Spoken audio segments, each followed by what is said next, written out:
Today is the feast of the Transfiguration.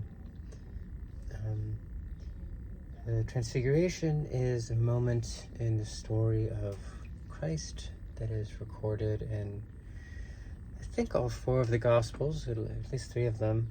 I think all four. And basically,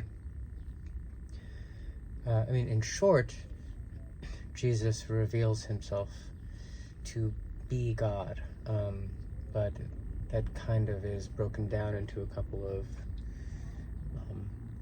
events or aspects. So he's on a mountain with some disciples, and his face changes. Like his face kind of lights up, or it just becomes different. Presumably it just sort of changes in some way that words can't describe. It's kind of beyond imagination. And his clothing lights up. His clothing turns to fire, turns to lightning. And Moses and Elijah appear. And one of the disciples, seemingly without really knowing what he's saying, suggests that they build shelters for Moses and Elijah and for Jesus. And then finally, God's voice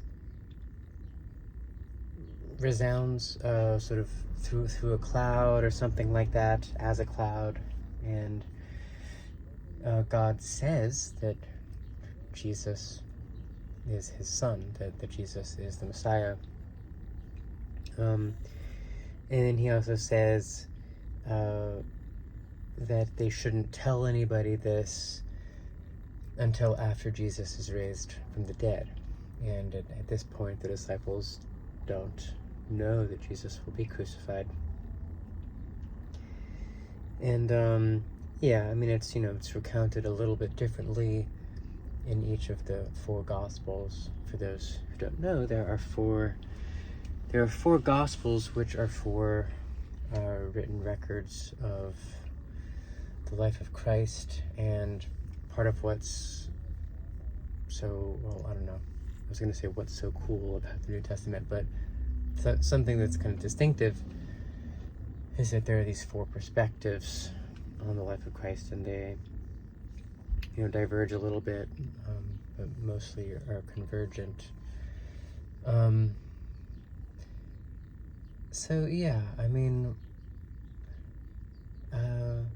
think that a nice thought to take away from this event in the Passion of Christ's life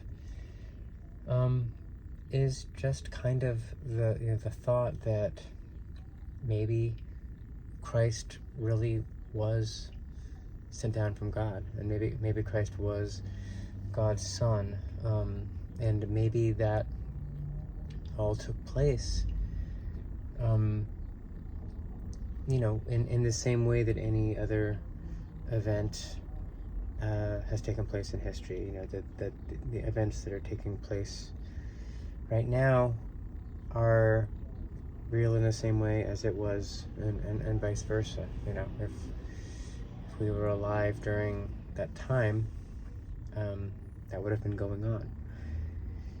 And this is like the simplest point. It's kind of the article of faith of Christianity.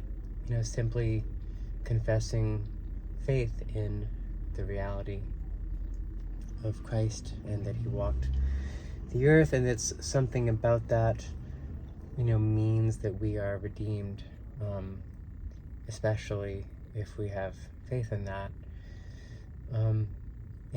But it's not really in the foreground of any Christian denomination as much as maybe it should be, because it's not an intellectually difficult to grasp idea. It's not even really morally difficult, but it's difficult to the imagination.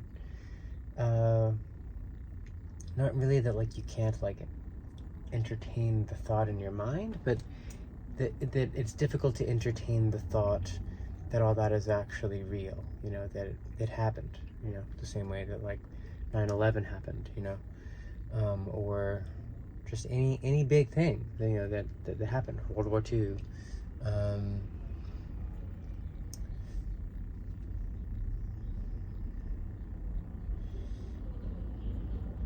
And you know, and this was a moment where it was kind of proven in a way, you know, where like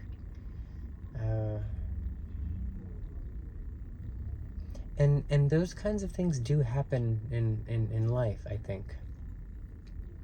To people who have faith, you know, my experience, and I think the experience of others that I've known or know, is that if you are already kind of living in faith, you know, without really experiencing, that then like sometimes something happens that makes it, you know, it's in some ways impossible to verify that anything of any kind has really happened.